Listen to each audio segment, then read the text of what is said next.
বন্ধুরা তোমরা অনেকজনই আমাকে কমেন্ট করছো, দাদা আমরা তো অনেক দিন থেকে ফেসবুকে ভিডিও আপলোড করছি, কে বলছে পেজে কাজ করছি, কে বলছে প্রোফাইলে কাজ করছি, কিন্তু আমাদের একদম ফলোয়ার বাড়ছে না। ভিডিও প্রচুর আপলোড করছি, মোটামুটি ভিউজ তাও আসছে 200 300 500, কিন্তু ফলোয়ারটা কেন বাড়ছে না বন্ধুরা?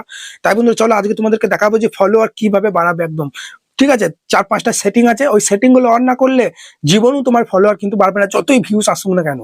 বুঝতে পারলে তো? ফলো বাটনটাই তোমার শো হবে না। ভিডিও ধরো তোমার ভালো লাগলো, কিন্তু ফলো করবে কোথা থেকে? এটাই হচ্ছে মেন ব্যাপার। সেই জন্য ভিডিওটা স্কিপ করো না। 3-4টে সেটিং আছে, মেন সেটিং, যে সেটিং গুলো অন না করলে তোমার কিন্তু ফলোয়ার বাড়বে না, যত ভালোই কন্টেন্ট তোমরা দাও না কেন। দেখো সাইড মোর স্ক্রিনে চলে এসেছি, আমি ফেসবুকটা ওপেন করছি, এটা আমার প্রোফাইল। ঠিক আছে, তো ফলোয়ার বাড়তে গেলে তোমাকে যেটা করতে হবে, এখানে 3 ডট লোগো আছে, দেখতে পাচ্ছ 3 ডট লোগো, এইখানে তোমরা প্রেস করবে। ওকে, এখানে প্রেস করার পরেই তোমাদেরকে একটু উপর দিয়ে স্ক্রল করতে হবে। তারপরেই তোমরা এখানে একটা সেটিং পেয়ে যাবে, সেটিং প্রাইভেসি বলে দেখবে অপশন আছে। এখানে আসার পরেই দেখবে সেটিং অপশনে প্রেস করবে, এই উপরে দেখবে সেটিং অপশন দেখাবে বা এই নিচে যেখানে দেখাবে। ওকে, তো এখানে প্রেস করার পরেই দেখবে তোমাদের নতুন পেজ কিন্তু চলে আসবে। একটু উপর দিয়ে স্ক্রল করার পরেই সবার প্রথমেই দেখো মিডিয়া বলে আছে না, এই মিডিয়া অপশনে আসার পর এটা অফ করে দেবে, নেভার অটো প্লে ভিডিও। তোমাদের দেখবে এটা on mobile data and wifi only এটা থাকতে পারে, তোমরা এটা করে দেবে। এটা কেন করবে?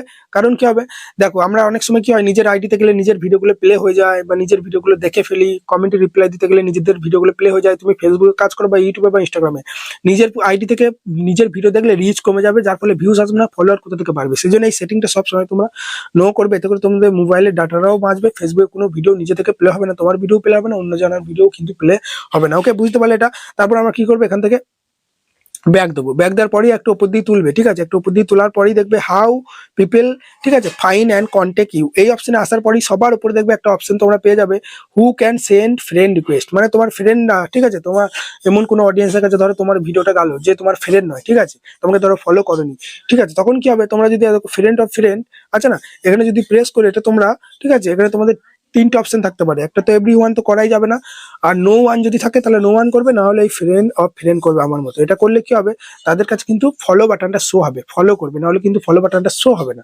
ঠিক আছে, এটা করবে। তারপরে দেখতে পাচ্ছ who can see friend list, এগুলো সব পাবলিক করে রেখে দেবে। একটু উপর দিয়ে স্ক্রল করার পর এগুলো যেমন যেমন আছে কিনসন মেনাও এরকম কিন্তু তোমরা রেখে দেবে, এই সেটিংটা তোমরা অন করে দেবে। ঠিক আছে, প্রোফাইলে কাজ করলে, বুঝতে পারবে, তবেই কিন্তু তোমাদের ফলোয়ার বাড়বে, আদার্স অডিয়েন্সের কাছে তোমার ভিডিওগুলো রিকমেন্ডেশনে সাজেস্টে ফেলবে। তারপরে নিচে আরেকটা অপশন পেয়ে যাবে। ঠিক আছে, দেখো এটার নিচেই দেখবে আরেকটা আছে এখানে, ঠিক আছে, বুঝতে পারলে?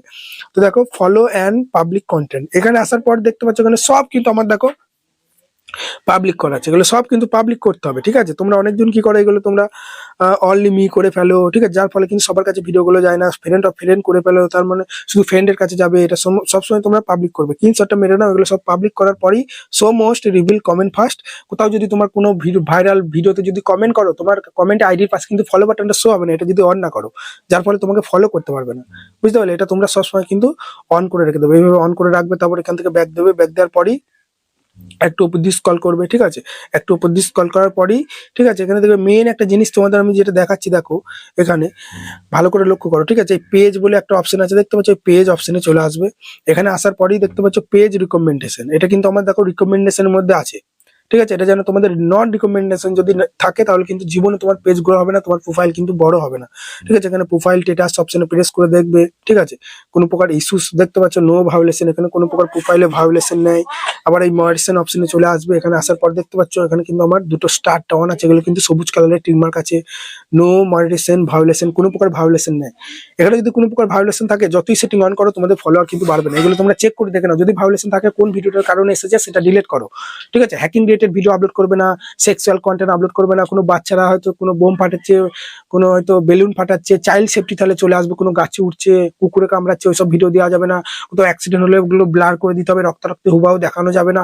এগুলো হচ্ছে ফেসবুকের রুলস। বিভিন্ন কপিরাইট ফ্রি মিউজিক ব্যবহার করতে হবে, যখন যা খুশি মিউজিক ব্যবহার করলে কপিরাইট চলে আসবে, কন্টেন্ট মডারেশন পলিসি চলে আসবে, সবকিছু মাথায় রেখে ভালোভাবে কাজ করতে হবে। এটা তুমি ইউটিউব পাবনি যে যেমন ভাবে কাজ করলেই ভার্সন দিয়ে দেবে, কিন্তু ফেসবুক প্রচুর কঠিন, একটু কিছু ভুল করলেই তোমার কিন্তু ভায়োলেশন চলে আসবে, পেজটা থেকে 1 টাকা ইনকাম করতে পারবে না, প্রোফাইলে কাজ করবো পেজে। আশা করি ভালো লেগেছে তোমাদের ভিডিওটা, তোমাদের দেখিয়ে দিলাম কিভাবে তোমরা, ঠিক আছে, কি কি সেটিং অন করবে। এই সেটিং গুলো অন করার পর ভালো ভালো ভিডিও দাও, রেগুলারিটি মেনটেন করো। আজকে ভিডিও দিলে কাল দিলে না, আবার পরশু দুটো দিয়ে দিলে এরকম করলে হবে না। ফেসবুক দেখে যে কে কিরকম অ্যাক্টিভ আছে, তুমি একটা টাইমে দাও, ঠিক আছে? প্রতিদিন ভিডিও দিলে একটা নির্দিষ্ট টাইমে দাও, প্রতিদিন না দিতে পারলে সপ্তাহে 3টে দিলে সপ্তাহে 3টি দাও, একইবারে একই টাইমে দেওয়ার চেষ্টা করো। রেগুলারিটিটা প্রচুর ইম্পর্টেন্ট, যতই ভিউজ কম আসুক না কেন ডেলি কাজ করো, লাইভ এসো সপ্তাহে 2 দিন 3 দিন করে, এতে করে অডিয়েন্সরা তোমার সঙ্গে কানেক্টিভিটি বাড়বে, ওরা তোমাকে কমেন্ট করবে, তোমাদেরকে জিজ্ঞেস করবে যে আমার ভিডিও কেমন লাগে, ওরা যা বলবে সেভাবে ইমপ্রুভ করবে, ঠিক আছে? সবকিছু একবারে হয় না, আস্তে আস্তে ধৈর্য ধরে কাজ করতে হয়, ধৈর্য শক্তিটা প্রচুর লাগে, ঠিক আছে? এই সোশ্যাল মিডিয়ায় কাজ করলে, বিশেষ করে কন্টেন্ট ক্রিয়েটারদের ক্ষেত্রে।